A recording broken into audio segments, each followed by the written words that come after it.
की पूजा और व्रत के लिए। एकादशी का व्रत? हाँ, एकादशी का व्रत। इसे करने से श्री हरि बहुत प्रसन्न होते हैं। अच्छा, फिर तो अभी लाया।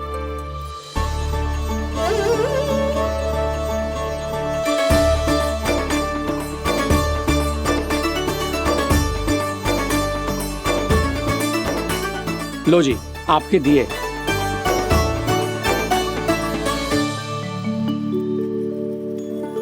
और जो हमने मांगा है वो? बाकी सब शेष द्वादशी के दिन मिलेगा, क्योंकि कल मैं भी एकादशी का व्रत रखूंगा। क्योंकि कल मैं भी एकादशी का व्रत रखूंगा। क्योंकि कल मैं भी एकादशी का व्रत रखूंगा।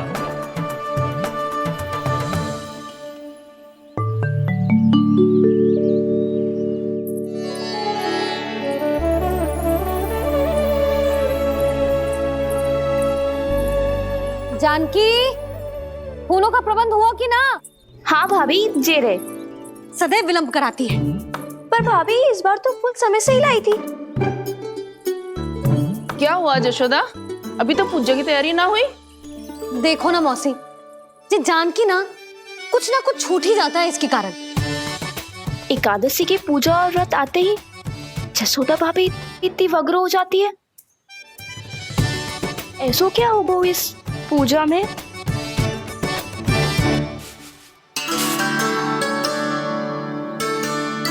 ये थाली में रोली चंदन रखने से, दिया जलाने से के होगो?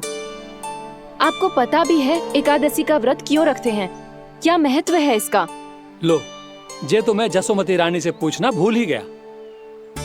पर हाँ भगवान, मेरे लिए इतना ही पर्याप्त है कि इस व्रत को रखने से मेरे श्री हरि हमसे प्रसन्न हो जाएंगे।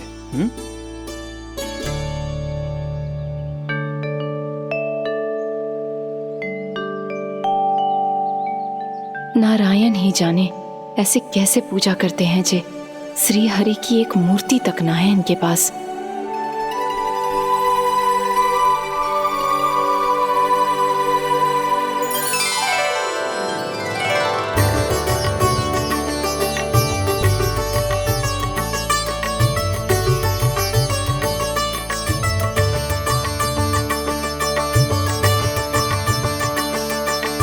प्रभु, न तो मेरे पास मूर्ति है और ना तो इस व्रत के विधि विधान के बारे में मुझे जानकारी है, और ना ही मुझे इसके महत्व के बारे में जानकारी है, पर फिर भी मैं करना चाहता हूं।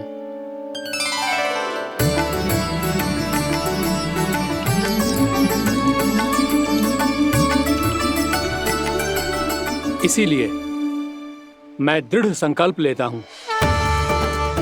पूरी निष्ठा के साथ, श्रद्धा के साथ और पूरी आस्था के साथ मैं इस व्रत को संपन्न करूंगा।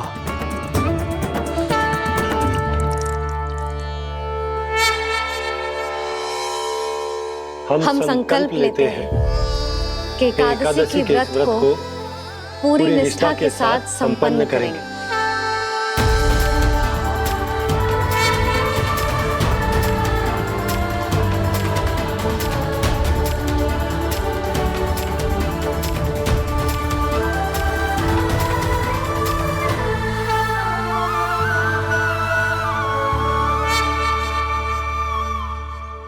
तुलसी जी के पत्ते तो हैं ही ना। श्री नारायण को तुलसी जी के पत्ते के बिना भोग ना चढ़तो है। जानकी, तुलसी के पत्ते कहाँ हैं? भाभी, मैं तो कब से यही पूछना चाह रही थी कि तुलसी के पत्ते लाऊं क्या, पर आप तो व्यस्त थी ना। तुझे कितनी बार समझाओ है ना, यदि तेरे कछु करने से किसी और की कोई हानि ना हो रही हो या किसी के अच्छे कार्य में सहायता हो रही हो तो मुझसे आज्ञा लेने की आवश्यकता ना है। समझ गई भाभी, आगे से जाना उनको। ले, अभी लेकर आती हूँ।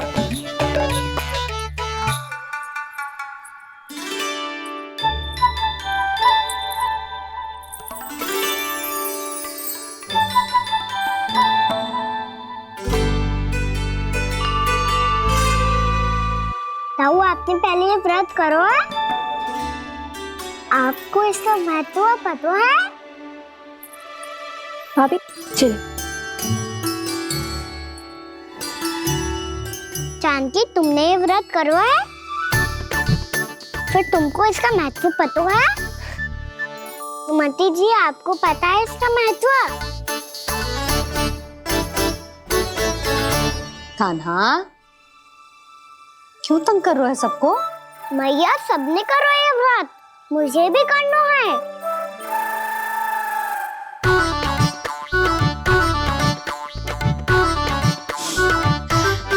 ये व्रत केवल बड़ों के लिए होती है लल्ला। जब आप ये व्रत कर सकती हो, बाबा कर सकते हैं, ये सारी गोपियां कर सकते हैं, वो भी कर सकते हैं, तो मैं क्यों ना कर सकता? क्योंकि तू कल तक भूखा ना रह पाएगा लल्ला। जब भक्त रह सकते हैं, फिर मैं क्यों नहीं रह सकता? मेरा अर्थ है कि नारायण के भक्त मैया।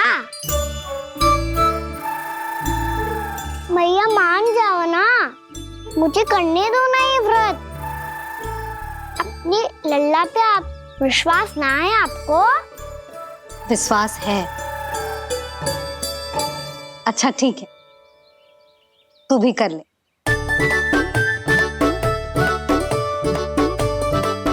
पर मैया, व्रत की कथा तो सुनाओ, मैं तो अबध हूँ ना। मुझे कैसा पता चलेगा कि ये व्रत करते क्यों हैं?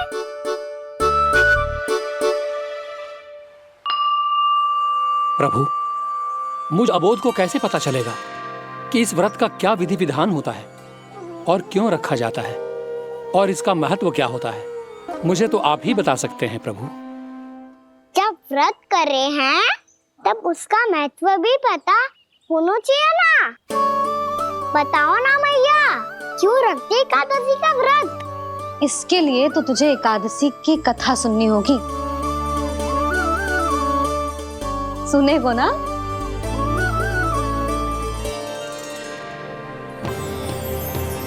वसुदेव सुतं देवं कंसचाणूरमर्दनम् श्रीहरि, यशोदा परमानन्दम्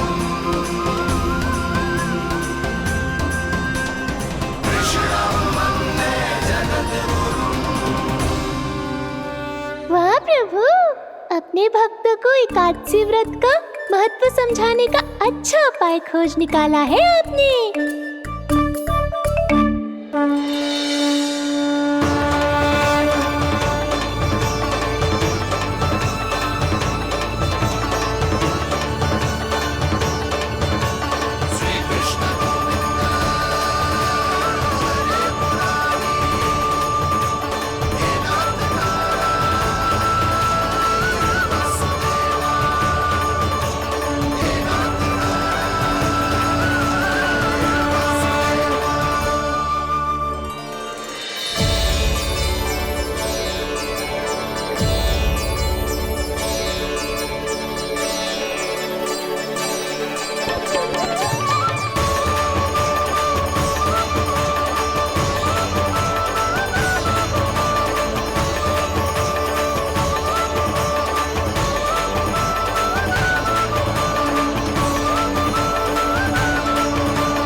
अब सब जन एकादशी के व्रत की कथा ध्यान से सुनना, तभी जे व्रत पूरा माना जाएगा। समझो लल्ला?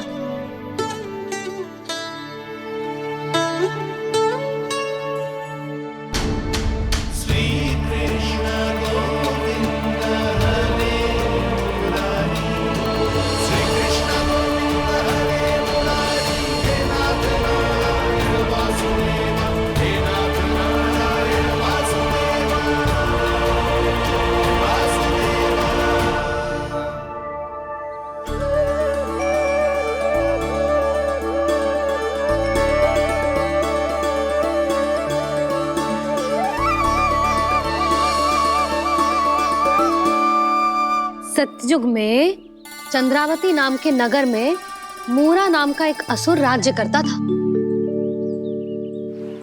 ओम ब्रह्मदेवाय नमः। ओम ब्रह्मदेवाय नमः। ओम ब्रह्मदेवाय नमः। ओम ब्रह्मदेवाय नमः।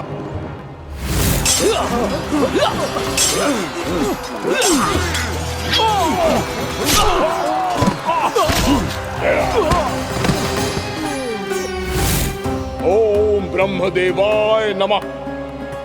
ओम ब्रह्मदेवाय नमः। जब उसने देवताओं के हाथों असुरों की पराजय देखी, तब वो वरदान पाने के उद्देश्य से ब्रह्मा जी की तपस्या करने चला गया।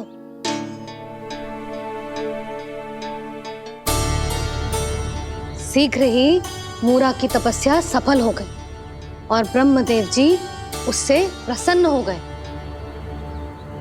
ओम ब्रह्मदेवाय नमः। ओम ब्रह्मदेवाय नमः। ओम ब्रह्मदेवाय नमः।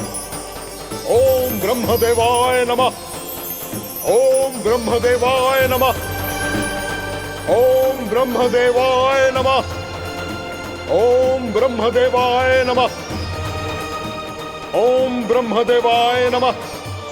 ओम ब्रह्मदेवाय नमः। मूरा, प्रणाम ब्रह्मदेव। तुम्हारी तपस्या सफल हुई। बोलो, तुम्हें क्या वर चाहिए? सृष्टि के रचयिता ब्रह्मदेव, कृपया मुझे ऐसा वरदान दीजिए जिसकी सहायता से मैं त्रिलोकी विजयी बन जाऊं और कोई देवता मुझे पराजित ना कर सके। यहां तक कि देवताओं के रक्षक, सृष्टि के संचालक भगवान श्री विष्णु के लिए भी मैं अपराजय रहूं। तथास्तु, तथास्तु, तथास्तु। प्रणाम ब्रह्मदेव।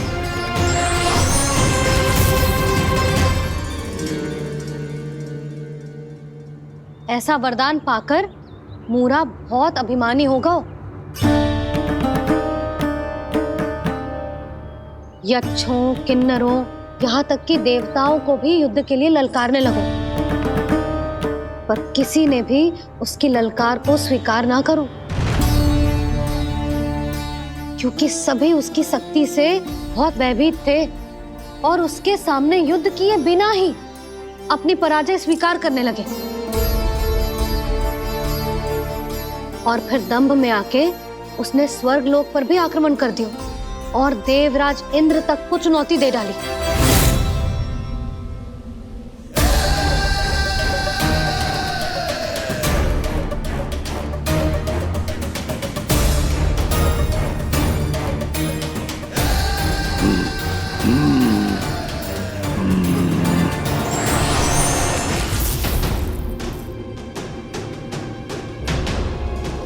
मैं प्रतीक्षा कर रहा हूं देवराज।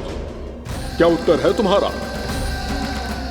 मुझसे युद्ध करोगे या फिर बिना लड़े ही पराजय स्वीकार कर मेरे अधीन हो जाओगे और सौंप दोगे मुझे अपना ये स्वर्ग लोक?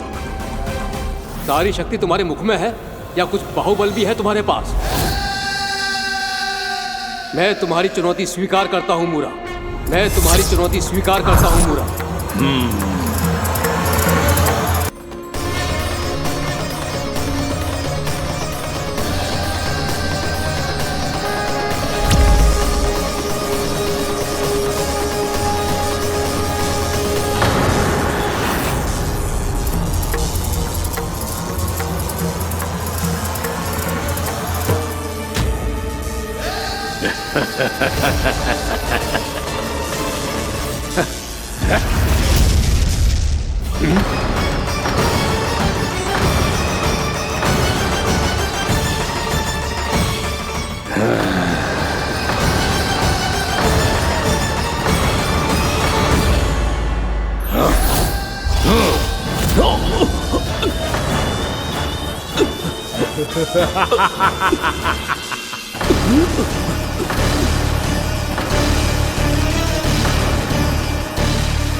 ठहरिए देवगण। असुर राज मूरा को ब्रह्मदेव का आशीर्वाद प्राप्त है। आप में से कोई भी इन्हें पराजित नहीं कर पाएगा।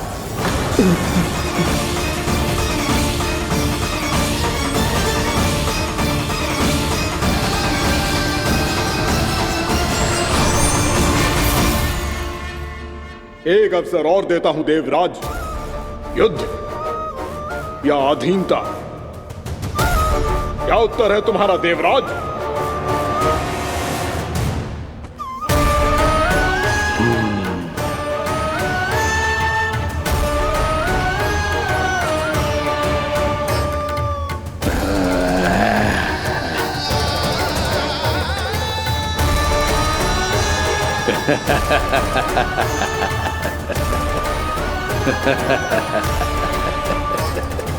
इंद्र और सभी देवताओं ने मूरा के आतंक में आके उससे भयभीत होके अपना सिंहासन छोड़ दियो। अब मूरा स्वर्ग का अधिपति बन गयो और शीघ्र ही उसने अन्य सभी असुरों को स्वर्ग में निवास करने के लिए आमंत्रित कर दियो।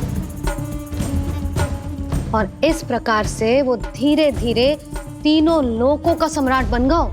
उसे किसी ने रोका नहीं मैया। ना लल्ला, इतना साहस किसी में था ही ना। और फिर ये निश्चित करने के लिए कि भविष्य में किसी और असुर की मृत्यु ना हो, वो यमराज पे भी विजय प्राप्त करने के लिए यमलोक की ओर प्रस्थान कर दियो। वो तो अपने आप को और सभी असुरों को अमर बनाना चाहता था। पर देवता और यमराज भी उसकी ये योजना समझ गए थे। इसीलिए उसके आने से पहले ही सारे देवताओं ने श्री नारायण से सहायता के लिए गुहार लगाई। अब केवल आप ही कुछ कर सकते हैं प्रभु। अभी तो मूरा केवल त्रिलोक का स्वामी है, और यदि उसने यमलोक भी जीत लिया तो वो जीवन को ही नियंत्रित नहीं करेगा प्रभु, वो मृत्यु का भी स्वामी हो जाएगा। ऐसे में पहले सृष्टि का संतुलन तो नष्ट होगा प्रभु, और फिर स्वयं सृष्टि ही नष्ट हो जाएगी। ऐसा नहीं होगा यमदेव, नियति ऐसा होने ही नहीं देगी। विधि रचेगी खेल और मैं बनूंगा माध्यम।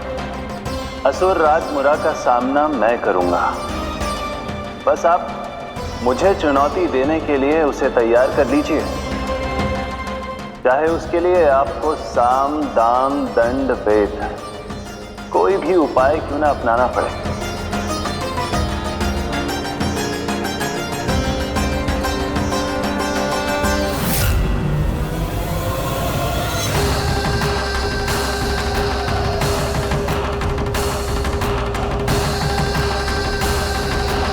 आप तो मेरी प्रतीक्षा में पहले से ही खड़े हैं यमदेव।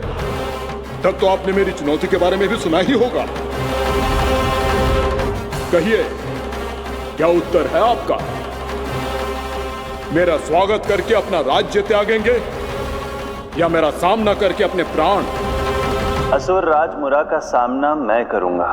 बस आप मुझे चुनौती देने के लिए उसे तैयार कर लीजिए, चाहे उसके लिए आपको साम दाम दंड भेद कोई भी उपाय क्यों ना अपनाना पड़े।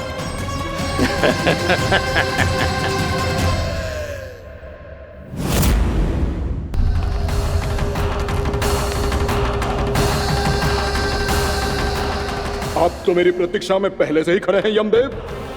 तब तो आपने मेरी चुनौती के बारे में भी सुना ही होगा। कहिए, क्या उत्तर है आपका?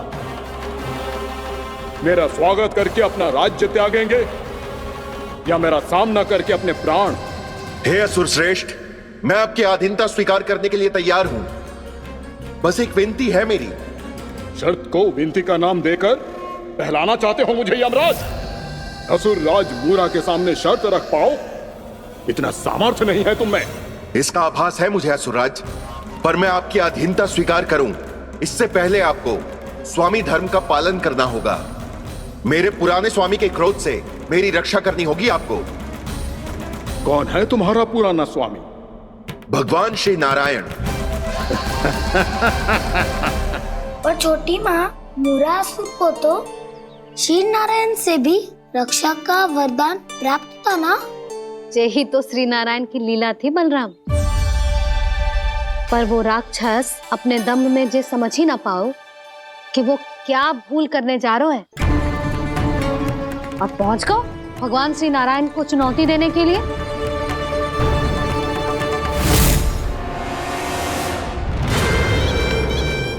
वहीं ठहर जाओ असुर राज मूरा।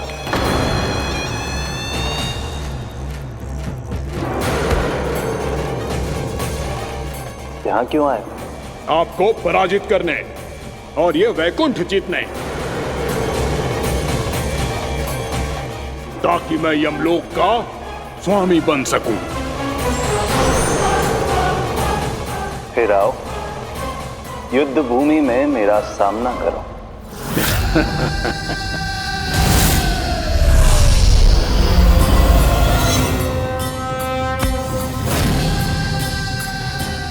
ये नहीं जानते कि इनसे ना हारने का वरदान तो मैं पहले ही प्राप्त कर चुका हूं, इसलिए युद्ध ठीक से आरंभ हो पाए उससे पहले ही इन्हें जीत लूंगा मैं।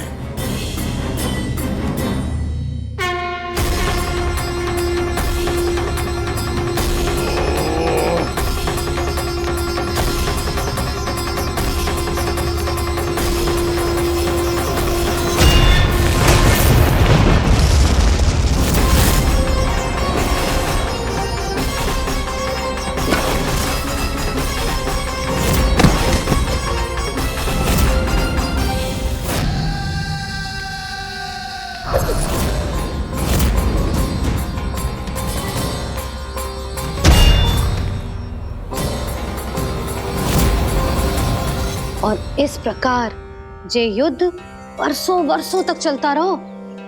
दोनों योद्धा पूरे ब्रह्मांड में अनेक अस्त्रों शस्त्रों के साथ युद्ध करते रहे।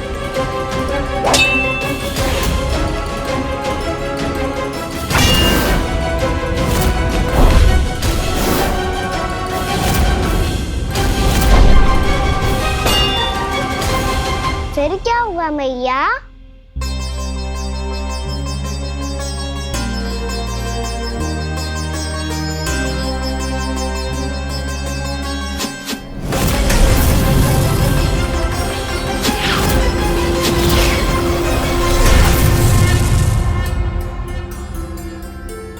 उस युद्ध को कभी समाप्त हुआ हो, पर कैसे?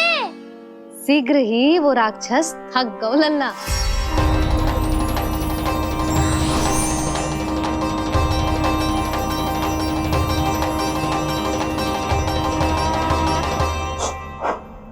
खड़े खड़े देख क्या रहे हैं नारायण? आक्रमण कीजिए, वध कर दीजिए मेरा।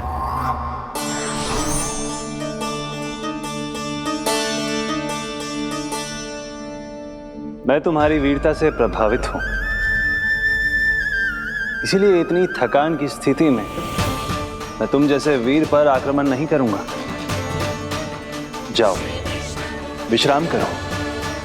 यदि फिर से युद्ध करने की इच्छा हो तो तुम्हारा स्वागत होगा।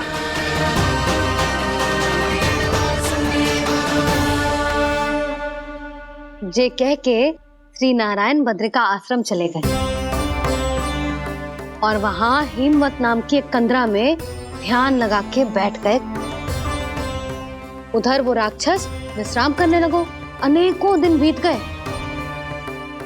और अब वो राक्षस मूरा फिर से स्वस्थ होके बलवान हो गया था। उसने अपनी सारी शक्ति फिर से प्राप्त कर ली थी। श्री नारायण ने उस पर दया करी थी, पर वो फिर से श्री नारायण को छलने को तैयार होगा।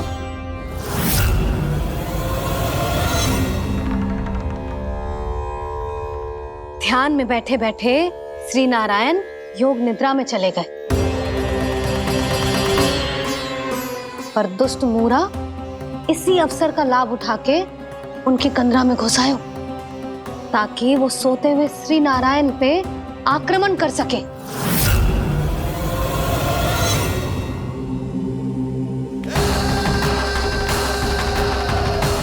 आज इस लंबे युद्ध को जीतकर अपने इस अंतिम शत्रु का भी अंत कर दूंगा मैं।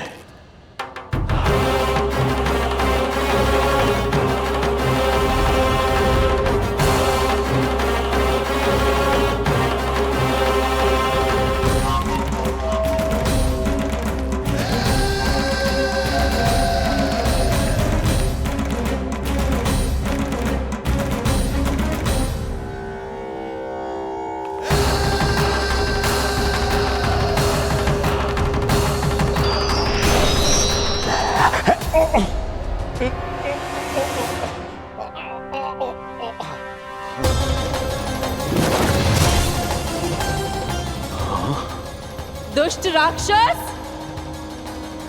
प्रभु ने तुझ पर दया की, तुझे संभलने का अवसर दिया। तू इन्हीं पर ही छल से वार करने चला है।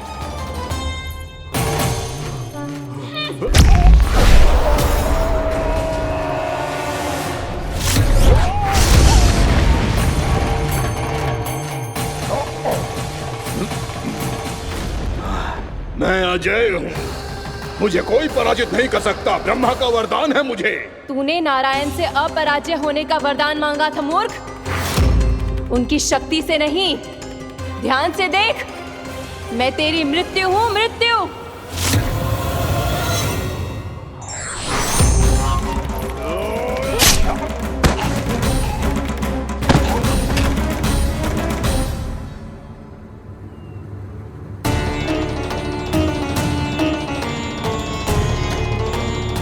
वो देवी कौन थी छोटी माँ? और कौन बलराम, वही तो थी देवी एकादशी।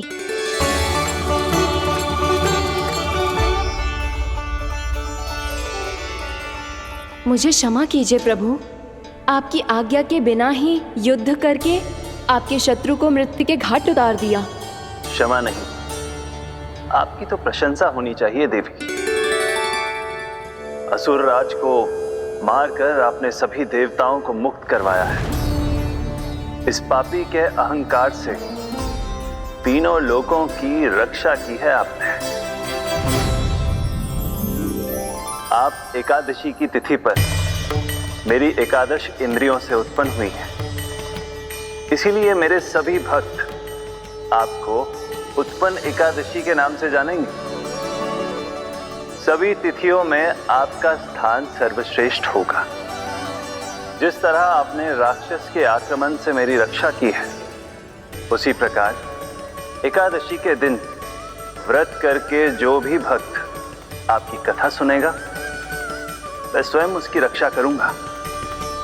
जो आपकी पूजा करेगा, उसे मेरी विशेष कृपा प्राप्त होगी और उसके साथ साथ उसे मिलेगा धन, सिद्धि और मोक्ष।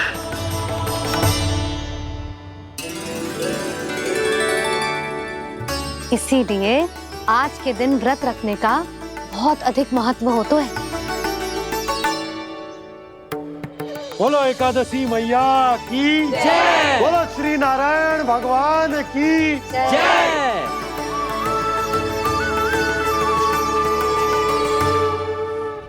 प्रभु की कृपा से एकादशी का महत्व भी पता चल गो और मेरा व्रत भी सफल होगा। अभी नहीं भूला राम, एकादशी का व्रत पूरी तरह तभी सफल होता है जब द्वादशी के दिन उसे पूरा किया जाता है।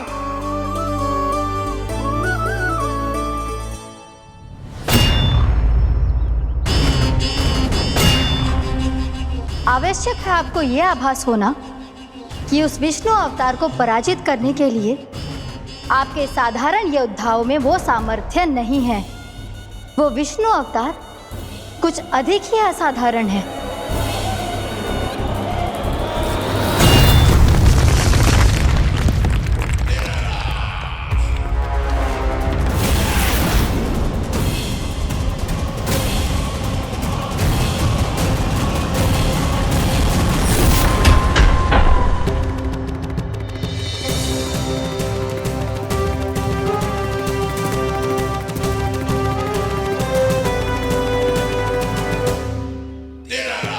अब मैं दिखाऊंगा उस विष्णु अवतार को असाधारण शत्रु क्या होता है।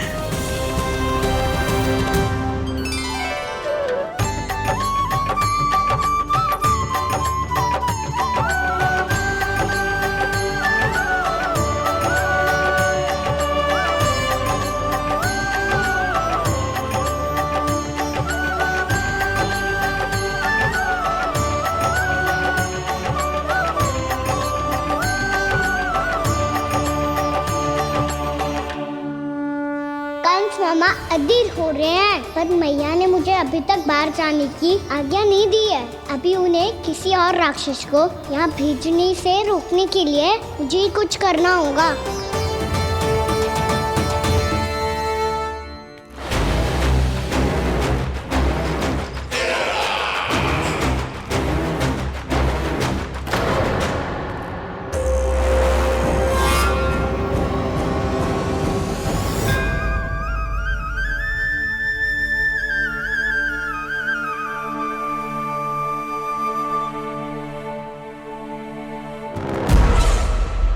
कौन हो तुम? बचपन से ही मुझे मारने का सपना देख रहे हैं, सिर्फ मुझे ही नहीं पहचानते।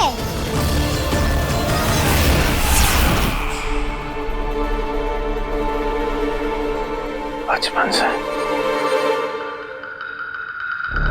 विष्णु अवतार। कोई कान्हा बुलाता है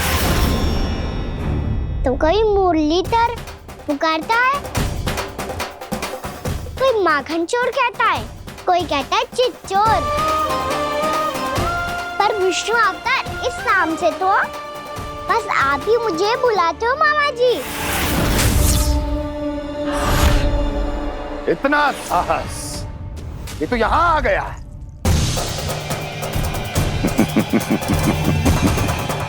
यहाँ आ तो गया तू विष्णु अवतार, किंतु यहाँ से जीवित नहीं जाएगा। तेरे शीश को तेरे धड़ से अलग कर दूंगा मैं।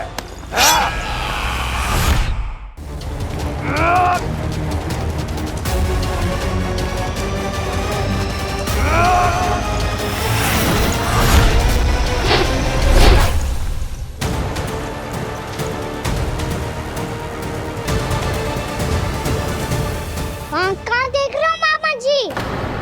मैं तैयार हूँ।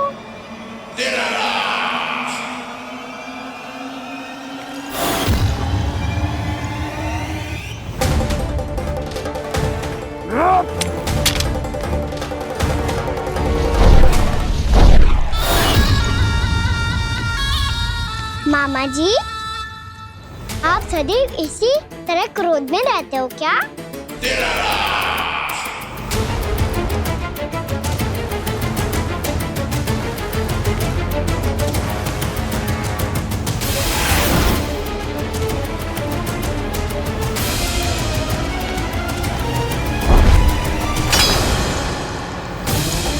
छोड़ छोड़ मेरी तलवार को।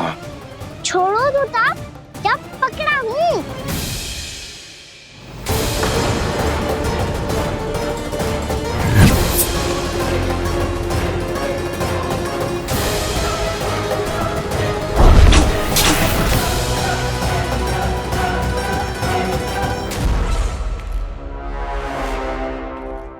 मामा जी,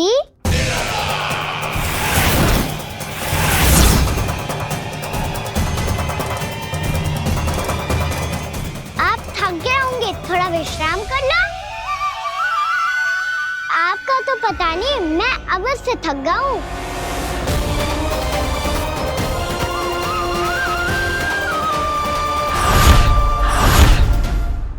मेरे सिंहासन पर बैठने का तो साहस। अभी तो बस अभ्यास कर रहा था मामा जी, भविष्य में मुझे तो बैठना है यहाँ।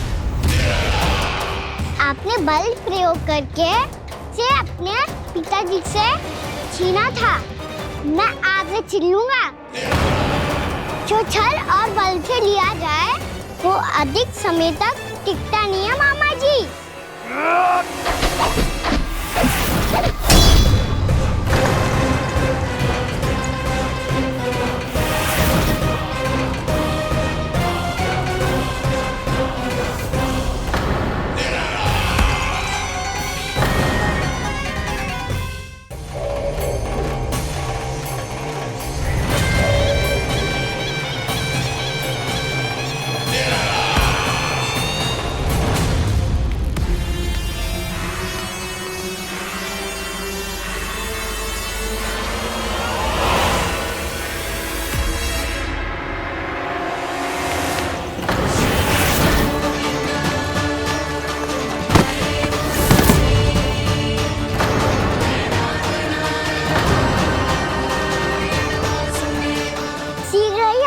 सिंहासन छोड़ना होगा।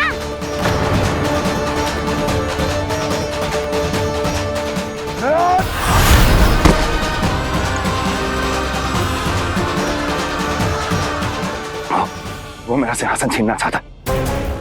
वो आ रहा है, वो आ रहा है। सैनिकों! दुर्जन, बंद कर दो सभी द्वार और झरोखे, सब के सब। इसकी हर संभावना पर इतना कड़ा पहरा बिठा दो कि ना तो कोई महल के भीतर आ सके, ना कोई बाहर जा सके। मुझे महल की चप्पे चप्पे की सूचना चाहिए। जाओ।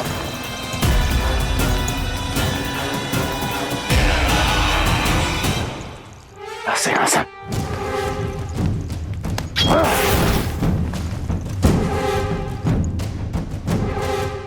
अब आ, दुष्ट मायावी, ए छलिया विष्णु अवतार, मैं कंस तेरी प्रतीक्षा कर रहा हूँ। आ, देखता हूँ मेरे सिंहासन पर कैसे बैठता है तू। आ, मुझे तो बस कुछ समय चाहिए था, वो मिल गया। अब करते रहिए आप प्रतीक्षा।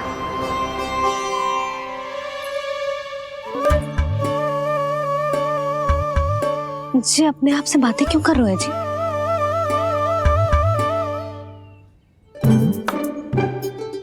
आप मुस्कुरा क्यों रहे हो? ना कछु ना। बताओ क्यों मुस्कुरा रहे हो? तुम्हीं पर गए हैं जी। जब तुम व्रत करती हो तो तुम भी ऐसा ही करती हो। इसी प्रकार भूख अधिक लगने पर अपना ध्यान भटकाने के लिए स्वयं से ही बड़बड़ाती रहती। होगा। आपको तो बस मेरा उपहास उड़ाने के लिए बहाना चाहिए।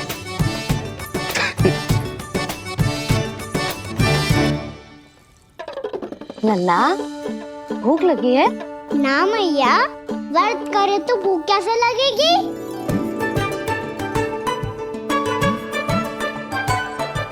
यदि लगी हो तो छोटे बालकों को थोड़ी बहुत भूल चूक क्षमा होती है। कछु ना तो फल तो तू खा ही सकते है। अब तो पूरे नियम और विधि विधान से व्रत तोड़ूंगा। कल द्वादशी के सुबह मुहूर्त के अनुसार। ठीक।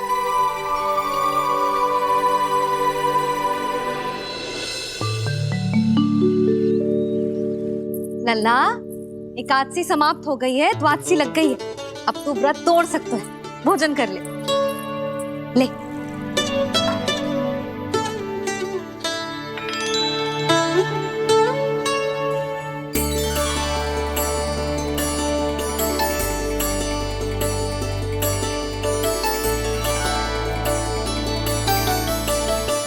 आज तो कार्य कर लीजिएगा।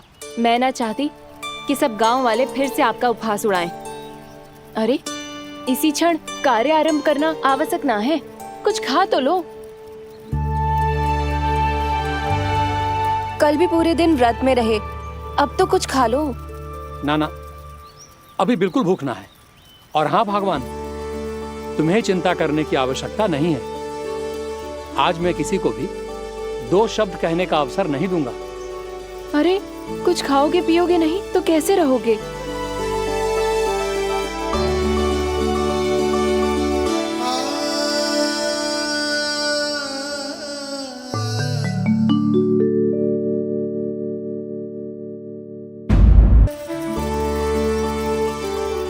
अरे, इसी क्षण कार्य आरंभ करना आवश्यक ना है। कुछ खा तो लो।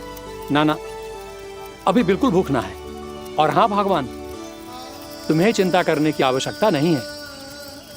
आज मैं किसी को भी 2 शब्द कहने का अवसर नहीं दूंगा।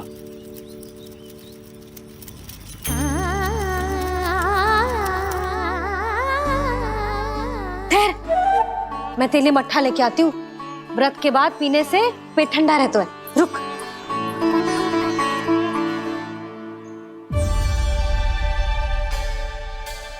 भक्तों ने अभी तक व्रत नहीं तोड़ा है, मैं कैसे तोड़ लूं?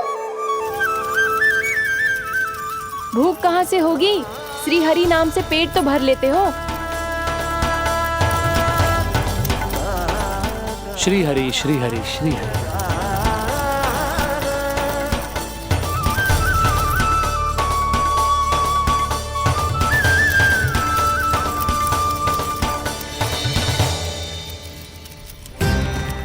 हरि हरि प्रभु हरि, हरि हरि प्रभु हरि, हरि हरि प्रभु हरि, हरि हरि प्रभु हरि। कल से अन्न का एक दाना ना गो है पेट में। अब क्या व्रत तुड़वाने भी आपके प्रभु ही आएंगे? अब क्या व्रत तुड़वाने भी आपके प्रभु ही आएंगे? मैया,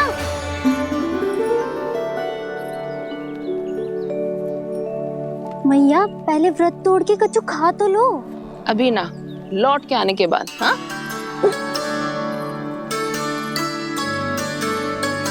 बलराम, ठहरो पुत्र, पहले कुछ खा लो। व्रत तोड़ना आवश्यक होता है। मैया ने एकादशी का महत्व बताया। लगता है मुझे सबको द्वादशी पर व्रत तोड़ने समाप्त करने का महत्व बताना होगा। हरि हरि हरि हरि हरि मेरे हरि।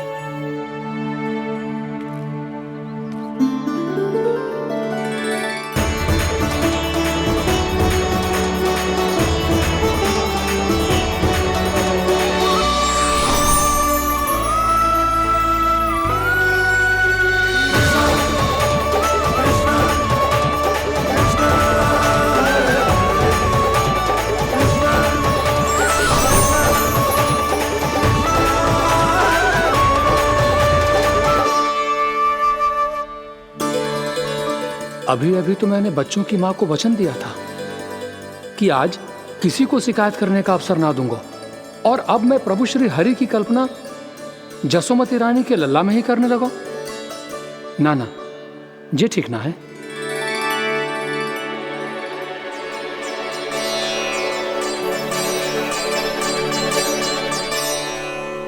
ठीक ही तो है, बिल्कुल सही पहचाना है आपने। बड़े तो बड़े, अब तो बालक भी हमारा उपहास उड़ाने लगे।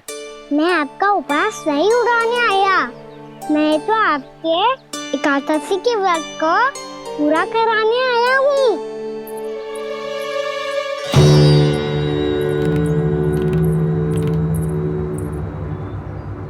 कान्हा,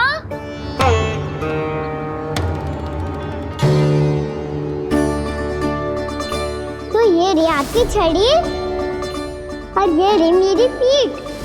सेक देना तापड़ तोड़। आज तो इसकी पीठ सेक के रहूंगी मैं।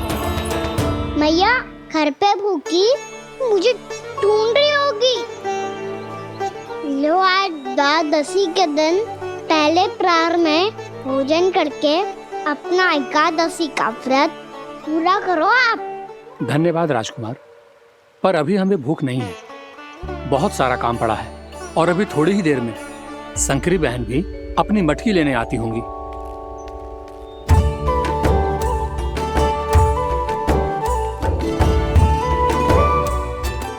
पर मैं आपका व्रत पूरा कराए बिना नहीं जा सकता। भला क्यों? भक्त भूखा रहे और भगवान खा ले, ऐसा हो सकता है भला?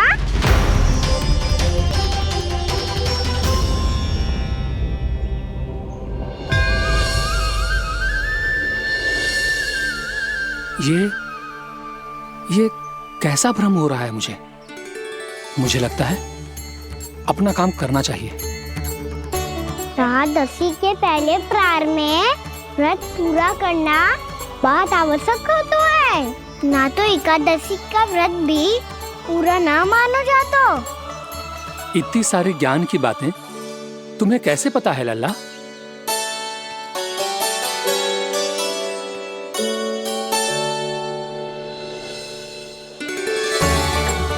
जैसे एकादशी की कथा होती है, वैसे द्वादशी की महिमा भी एक बहुत महत्वपूर्ण कथा है।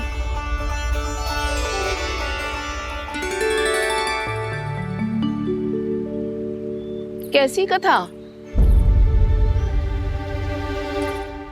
बिल्कुल सही समय पे आई हो आप, क्योंकि आपको ये कथा आपको अवश्य सुननी चाहिए।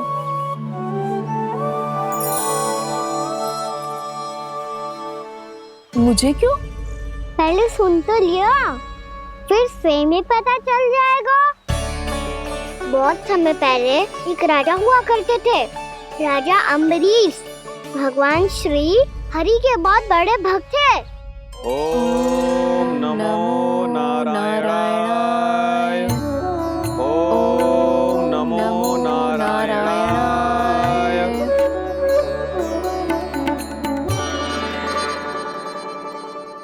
नेक पुण्य के काम करते थे वो। अपनी पत्नी के साथ हरि का नाम जपते रहते थे। उन्होंने 12 माह एकादशी का व्रत करो, निर्जल पास किया, और जब उनकी 12वीं एकादशी का व्रत द्वादशी के दिन तोड़ने का समय हुआ, तभी महर्षि दुर्वासा अपनी 100 शिष्यों के साथ उनके महल में पधारे। प्रणाम स्वीकार करें महर्षि। आप जैसे महान ऋषि मेरे राज्यसभा में आए, वो भी ऐसे अवसर पर जब मैं और मेरी पत्नी निरंतर 12 एकादशियों के बाद अंतिम एकादशी का व्रत तोड़ेंगे। इससे बड़े सौभाग्य की क्या बात हो सकती है हमारे लिए।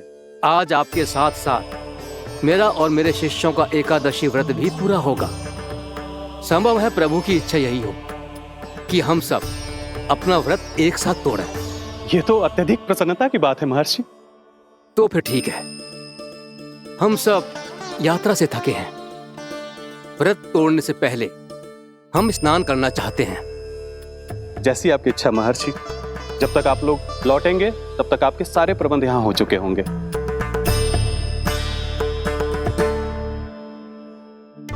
महर्षि दुर्वासा स्नान करने गए थे, पर उन्हें लौटने में विलंब हो रहा था, और इधर द्वादशी पर व्रत पूरा करने का मुहूर्त बीता जा रहा था। महाराज अमरेश बड़ी विरगता के साथ महर्षि दुर्वासा के लौटने की प्रतीक्षा कर रहे थे। महाराज, व्रत तोड़ने का मुहूर्त बीता जा रहा है, बस कुछ ही समय बचा है। महर्षि और उनके शिष्यों को लौटने में न जाने कितना समय लग जाएगा। मेरा सुझाव है कि आप मुहूर्त समाप्त होने से पहले व्रत अवश्य तोड़ लें। गुरुदेव, हमने महर्षि दुर्वासा को वचन दिया है कि जब तक वो लौटेंगे नहीं तब तक हम व्रत नहीं तोड़ेंगे। इसीलिए मैं उनके लौटने के बाद ही भोजन ग्रहण करूंगा। पर महाराज, मुहूर्त यदि बीत गया और समय रहते हुए नहीं आए तो महाराज आपका व्रत पूरा नहीं होगा। महाराज, आपको उसका फल नहीं मिलेगा। महाराज, 12 एकादशियों का व्रत व्यर्थ चला जाएगा। किंतु गुरुदेव, यदि मैंने भोजन कर लिया तो ये तो अतिथियों का अपमान होगा। आप उचित कह रहे हैं महाराज, भोजन के लिए उनकी प्रतीक्षा अवश्य कीजिए महाराज। पर मुहूर्त रहते हुए एक तुलसी का पत्ता और जल ग्रहण कर लीजिए। इससे आपका व्रत भी पूरा हो जाएगा और अतिथि का मान भी रह जाएगा। आपका सुझाव अच्छा है गुरुदेव।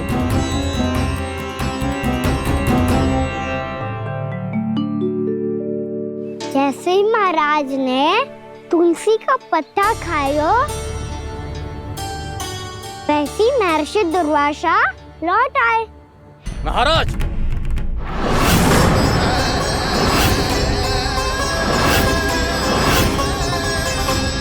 महाराज को उपास तोड़ते देखते बहुत क्रोधित हो गए।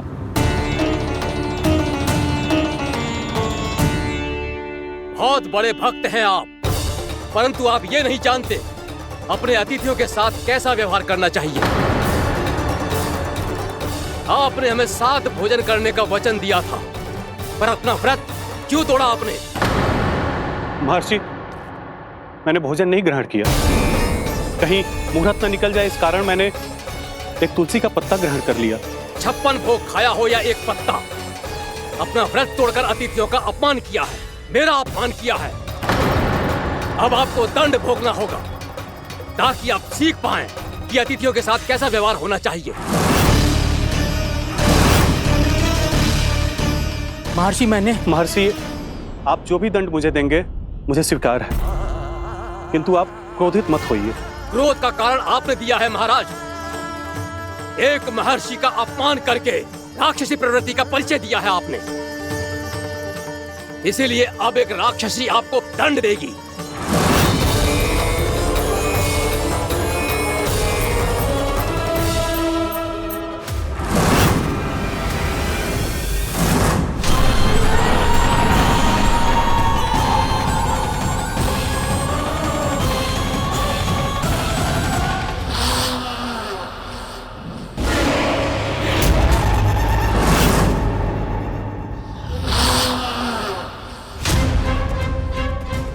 हे प्रभु, यदि मैंने सच में महर्षि का अपमान करने की भूल की हो तो मैं उसका परिणाम भोगने के लिए प्रस्तुत हूं। ओम नमो नारायणाय, ओम नमो नारायणाय नमः। महर्षि दुर्वासा को यह आभास ही नहीं था कि महाराज अम्बरीश ने उनका अपमान नहीं किया था। फिर भी उसे अपमान मान के वो श्री नारायण के भक्त पे संदेह कर रहे थे। मैंने भी तो भोला राम की भक्ति पे संदेह किया था। हे नारायण, ये क्या पाप हो गया मुझसे?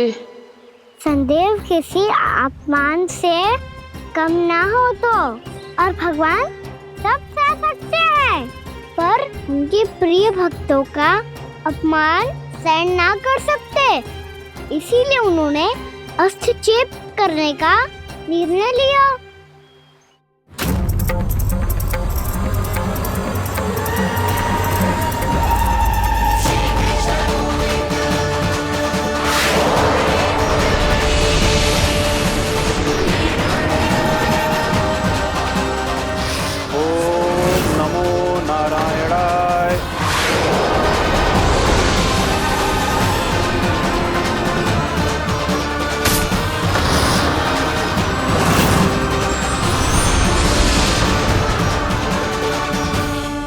और फिर भगवान का वो सुदर्शन चक्र महर्षि दुर्वासा के पीछे पड़ गया। ये चक्र तो मेरी ओर बढ़ रहा है। ओम नमो नारायणाय। ये कैसे संभव हो सकता है? कोई रोको इसे, कोई रोको इसे।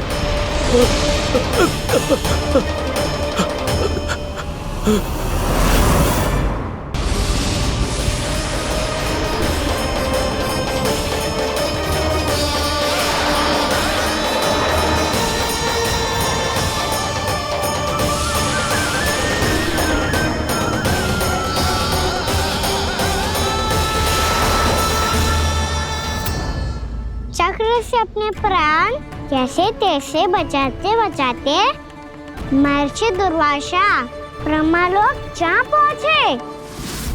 ब्रह्मदेव, रक्षा कीजिए ब्रह्मदेव, सहायता कीजिए, मुझे बचाइए ब्रह्मदेव, रक्षा कीजिए। ये सुदर्शन चक्र मेरे प्राणों के पीछे पड़ गया है, मुझे बचाइए ब्रह्मदेव, मुझे बचाइए।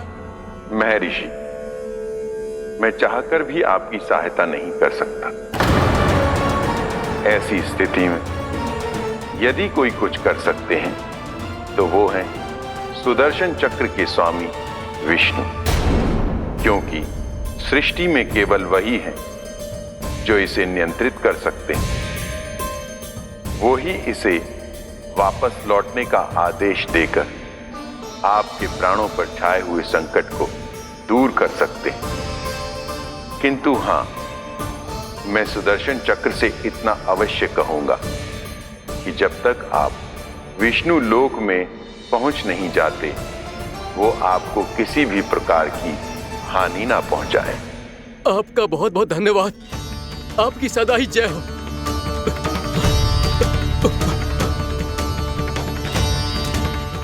फिर क्या था? भागते भागते महर्षि दुर्वासा सीधे भगवान श्री हरि के शरण में बैकुंठ पहुंच गए।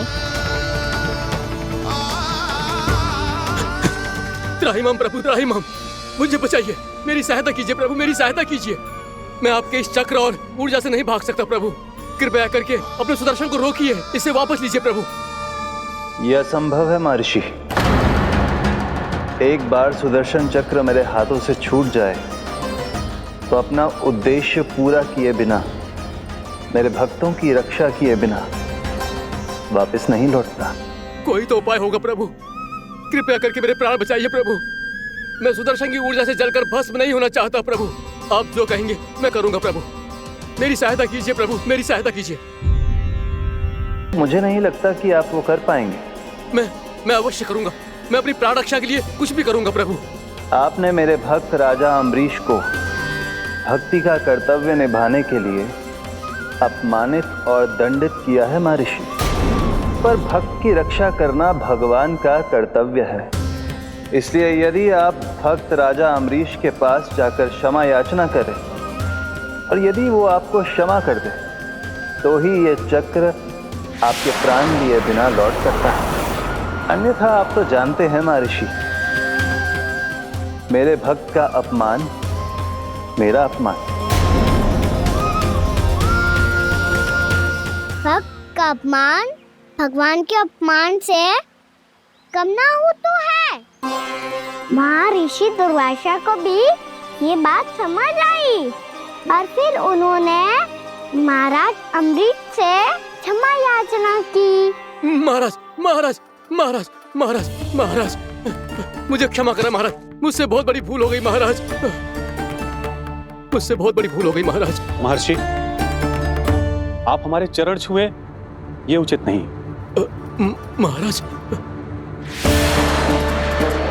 महाराज अम्बरीश, आप नारायण के सच्चे भक्त हैं। मैंने आपको अपमानित किया, दंडित करने का प्रयास किया महाराज। इस अपराध के लिए मुझे क्षमा कीजिए महाराज, और इस सुदर्शन चक्र से मेरे प्राण बचाइए महाराज।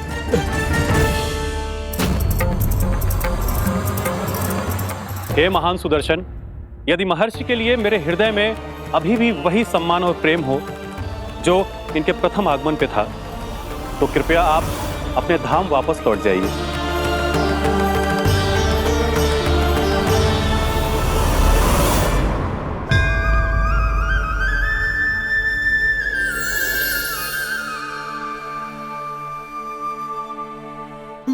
आपका बहुत बहुत धन्यवाद महाराज अम्बरीश। मैं आपको आशीर्वाद देता हूं कि आप देवराज इंद्र के समान शक्तिशाली हों। आपकी कीर्ति का पताका 10 दिशाओं में फहराए। मेरी बस एक ही इच्छा है महर्षि, कि मैं आपके साथ अपना उपवास तोड़ सकूं।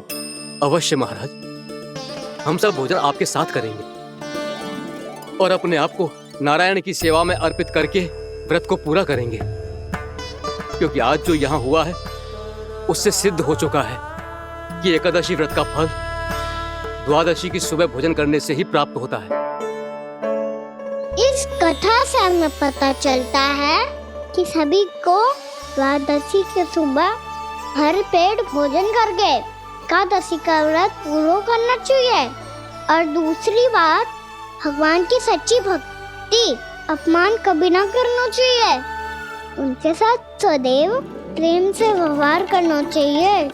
यही भगवान को सबसे अधिक प्रिय है। भैया भोला राम, मैंने भी श्री हरि पे तुम्हारे विश्वास का उपहास उड़ाया था, मुझे क्षमा कर दो। ना ना, आप क्षमा मांगकर मुझे लज्जित मत करो, आप तो मेरी बहन जैसी हैं।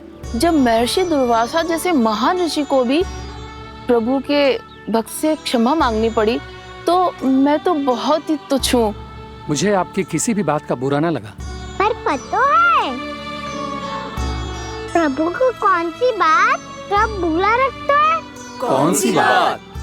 जब उनका भक्त भूखा रहे, समय पे अपना व्रत पूरा ना करे।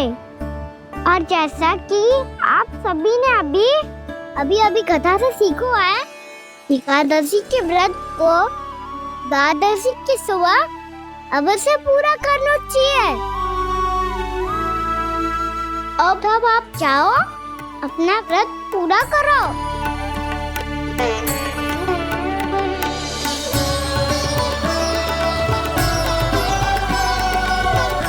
मैं आपके लिए जल लेके आती हूँ।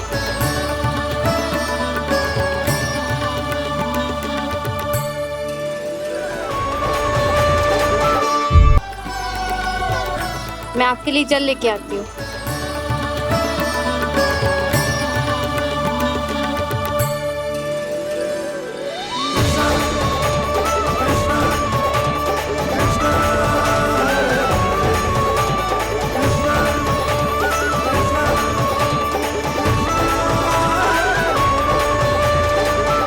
लो खाओ।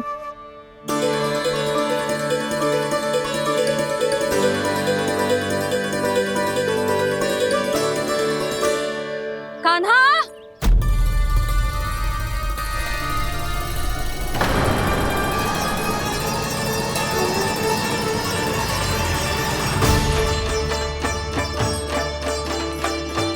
बोलो काका, सिगरेट छुपा लो मुझे, मैया आ रही है, बहुत क्रोध में लगती है।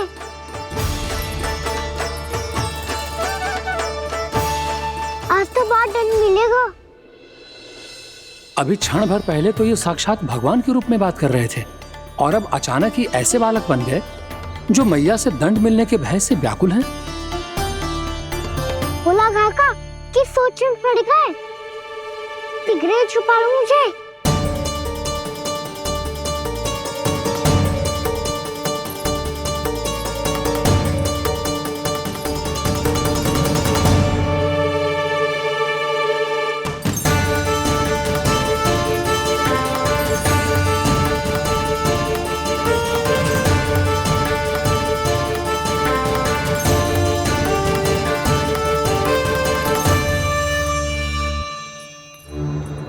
भोलानाथ जी, कान्हा को देखो है क्या? मैंने तो अपने प्रभु को देखा है। मैं अपने लल्ला को ढूंढ रही हूँ, उसे देखो है आपने? वही तो मैं भी कह रहा हूँ जसोदा रानी, मैंने सिर्फ और सिर्फ अपने प्रभु को देखा है। ये तो अब भी अपनी भक्ति में ही खोया हुआ है, इससे पूछ के कछु लाभना है, मुझे ही ढूंढना पड़ेगा।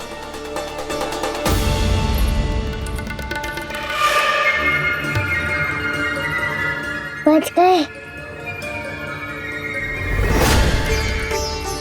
शंकरी मौसी, कान्हा को देखो है क्या कहीं?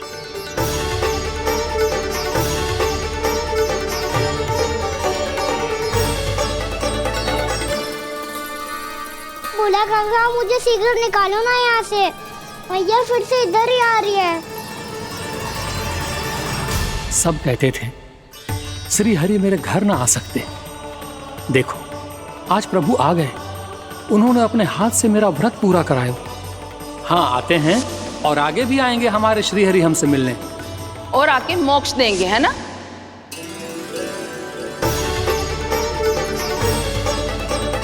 सिगरेट निकालो ना बोला काका, भैया आ रही है। मैं ना निकालूं? मेरा अर्थ है मैं निकालूंगा, अवश्य निकालूंगा, पर तब तक नहीं निकालूंगा जब तक आप मेरी सारी बातें मान नहीं लेते हैं। कौन सी बात? प्रभु मुझे मोक्ष प्रदान कर दीजिए प्रभु। तथास्तु। ना ना ना ना प्रभु, मेरे साथ साथ मेरे परिवार को भी मोक्ष दे दीजिए। तथास्तु। अब तो निकाल दो, मैया देख लेंगी। ना प्रभु, मेरे परिवार के साथ मुझसे जुड़ी हुई हर वस्तु, जीव जंतु, प्राणी, गाय बैल भैंस, सभी को मोक्ष प्रदान कर दीजिए प्रभु। तथास्तु। प्रभु आप सच में अद्भुत हैं। मैंने जो मांगा आपने बिना सोचे समझे सब प्रदान किया। मैं ही अपनी मांगे बढ़ाता रहा। प्रभु प्रभु मुझे क्षमा कर दीजिए, प्रभु मुझे क्षमा कर दीजिए।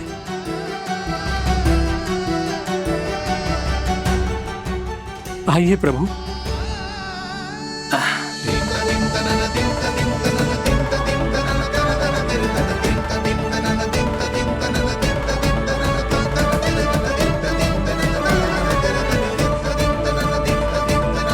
प्रभु आप तो प्रभु हो, हरि हो, भगवान हो। आप चाहते तो इस मटके से स्वयं निकलकर बाहर आ सकते थे, फिर मेरी आपने हर इच्छा क्यों पूरी की? क्योंकि मेरे भक्त की इच्छा पूरी करने में मुझे भी प्रसन्नता मिलती है। ना तो मैं अपने भक्तों का अपमान सह सकता हूँ और ना ही उनकी इच्छा अधूरी रहने दे सकता हूँ।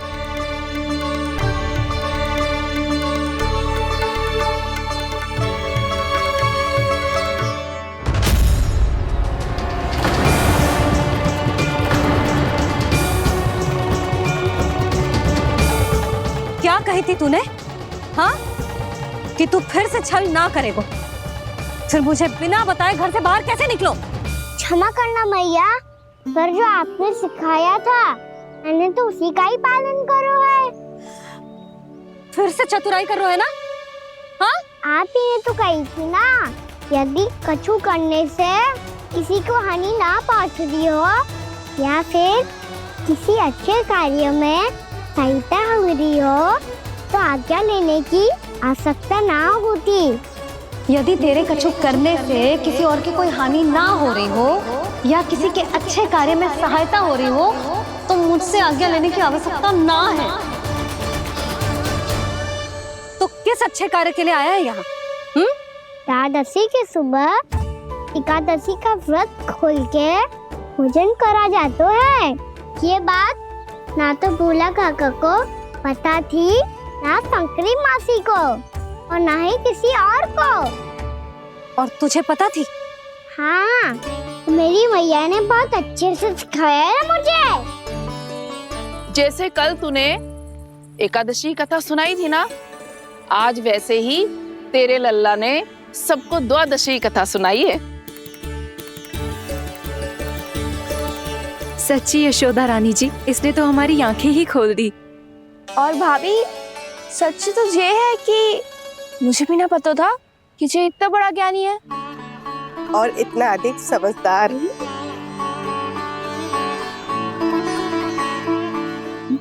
द्वादशी की कथा?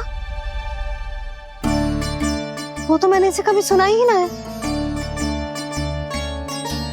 फिर इसे कैसे पता थी?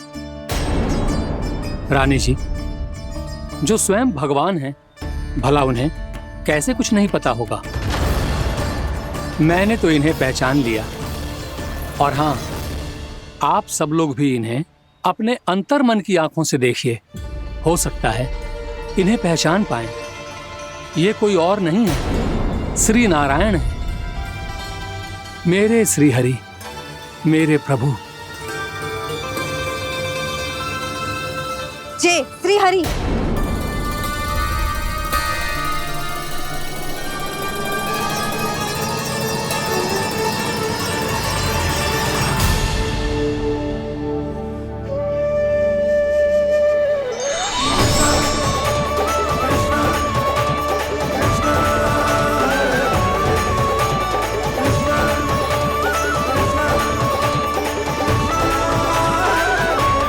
ये क्या कर दिया भोला? जिस रास्ते को मैंने इतनी कठिनाई से बचा के रखा था, सबके सामने उसे उजागर कर दिया तुमने।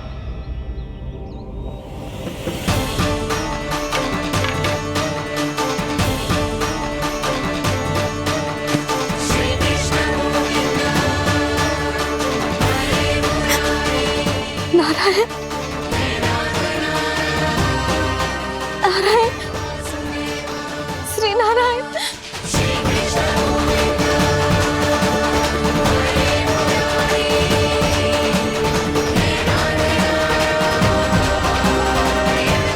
श्री नारायण।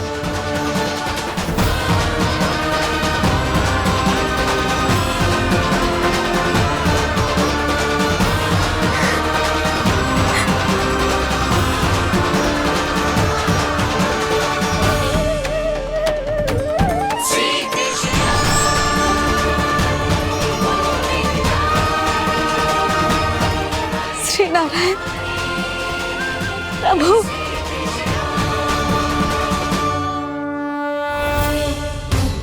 जिस रास्ते को इतने जत्न से संभाल के रखा था, आज वो सबके सामने खुल गया। और तो और मेरा भेद मैया को भी पता चल गया। बाबा सब कहते रहे पर मैंने एक न मानी। सबने कही थी कि आप भगवान हैं, पर मैं मूर्ख आपको पहचान ही ना पाई। कितनी अभागी हूं मैं।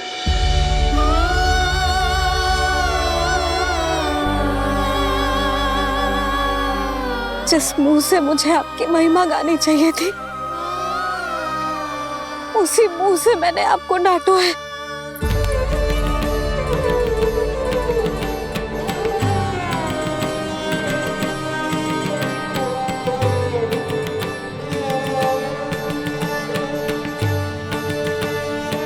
जिन हाथों से मुझे आपके चरण छूने चाहिए थे, उन हाथों से मैंने आपके कान पकड़े।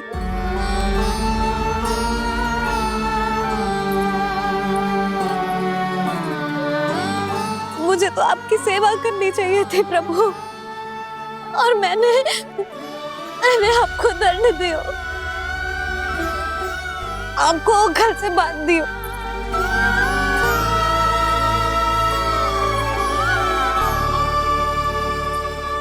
बावली हो गई थी प्रभु। अपने श्री नारायण को, अपने प्रभु को एक साधारण सा बालक समझ लियो मैंने। मैं आपके लिए भगवान नहीं हूँ मैया, साधारण बालक ही हूँ, बस आपका लल्ला। बुद्धि भ्रष्ट हो गई थी, भूल पर भूल करती चली गई।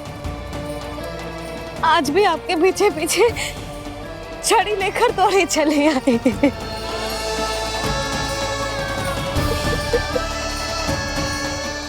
अपने आप को दोष मत दो मैया, आपके ममता के लिए तो जन्म लिया है मैंने। हमारा मन बदलने मत दो, मेरे लिए वही पुरानी भैया बनी रहो आप, और मुझे रहने दो आपका वही नटखट लल्ला।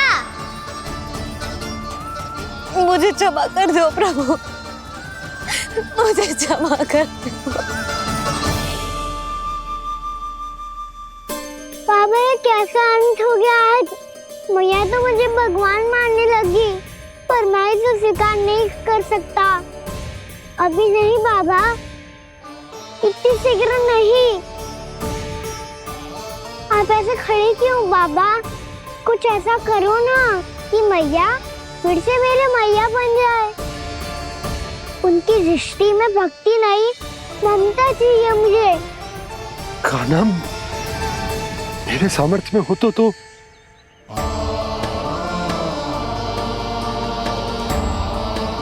दाऊ, आप तो बड़े भाई हो, अपने छोटे भाई की सहायता करो ना, जिससे मैया सब कुछ भूल जाए।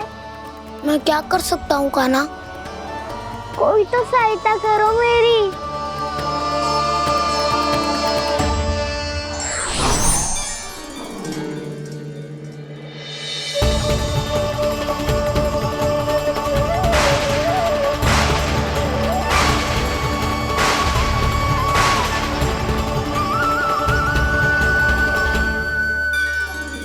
अपने आप को संभालिए प्रभु।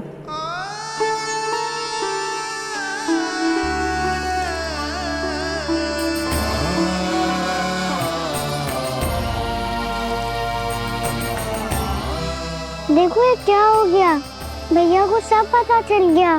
अभी तो मुझे मैया की ममता का शौक पूरी तरह मिला ही नहीं था। योग माया,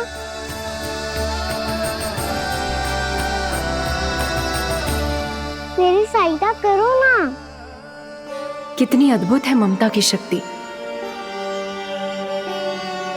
भगवान को भी एक साधारण बालक बना देती है। बालक की बना रहना चाहता हूँ मैं, नहीं चाहता दिव्य होना, नहीं चाहता भगवान बनना।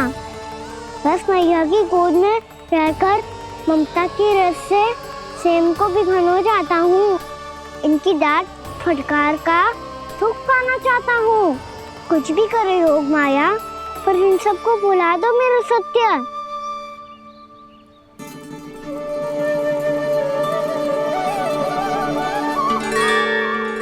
पर इन्हें तो मोक्ष का वरदान मिल गया है प्रभु, इसलिए इनके लिए समय की गति को लौटा पाना संभव नहीं होगा। प्रभु, अब मुझे ये सब भूलने की कोई आवश्यकता नहीं है। मुझसे जो त्रुटि हुई है अब वो दोबारा कभी नहीं होगी, और आज के बाद आपका ये सत्य मैं किसी को नहीं बताऊंगा प्रभु, क्योंकि मुझे पता चल गया है कि आपका यशोमती मैया के लल्ला बने रहना कितना आवश्यक है।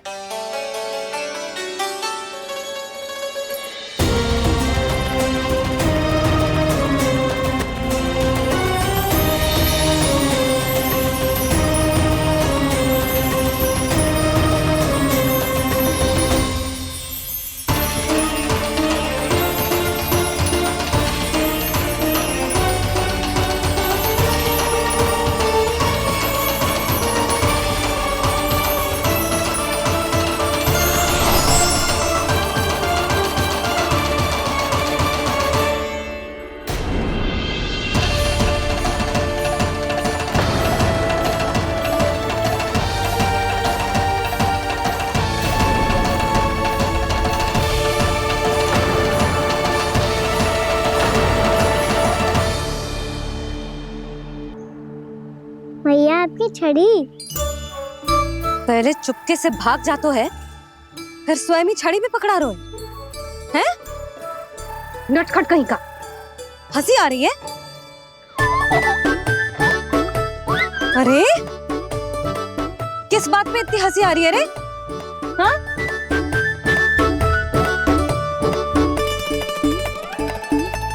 आपकी लीला अद्भुत है प्रभु, और अद्भुत है आपका मैया के प्रति प्रेम। हंसी ना है मैया, ये तो प्रसन्नता है, अपने मैया से मिल जाने की प्रसन्नता। अच्छा, ढूंढ मैं तुझे रही हूँ और तू कह रहे हो कि मैं मिल गई तुझे। तू घर चल लल्ला, अच्छे से पिटाई करूंगी तेरी।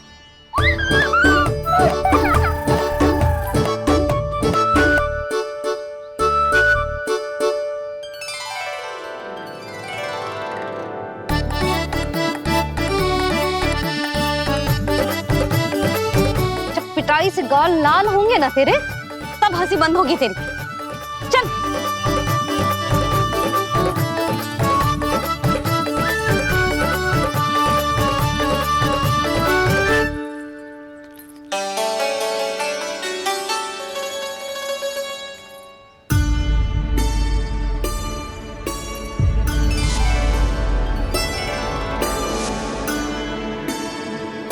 लगता है भैया की और चतन स्मृति वापस आ रही है।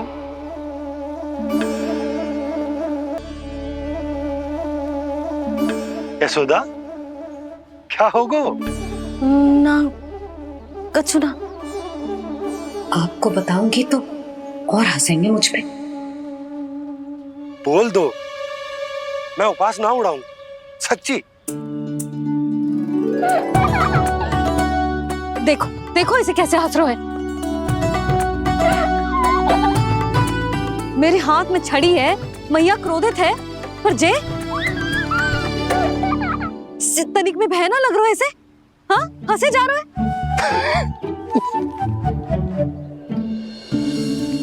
दोनों बाबा लल्ला एक जैसे हो। चल तू, चल चल। दाऊ, आप तो बड़े भाई हो, अपने छोटे भाई की सहायता करो ना, जिससे मैया सब कुछ भूल जाए। सुबल, तू कच्चू खा क्यों ना रहो है? व्रत ही करना था तो बलराम के जैसे कल कर ले। तो कल तो एकादशी भी थी।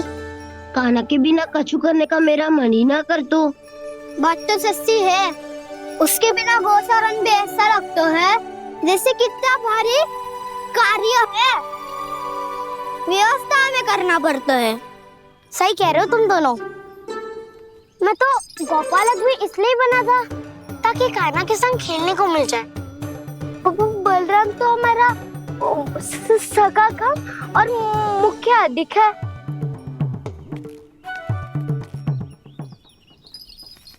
रुक जाओ, तुम सब कुछ देर विश्राम कर सकते हो।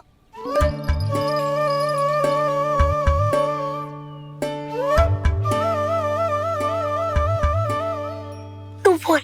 ना मैं ना बोलूंगा, तुम दोनों ही बोलो। और तुम सबका सखा पहले हूँ और टोली का मुखिया बाद में, इसलिए घबराने की आवश्यकता नहीं है। जो भी बात है बिना हिचक बता सकते हो मुझे। तो फिर कुछ ऐसा करो ना कि कान्हा फिर से हमारे साथ गोचारण करने के लिए आने लगे।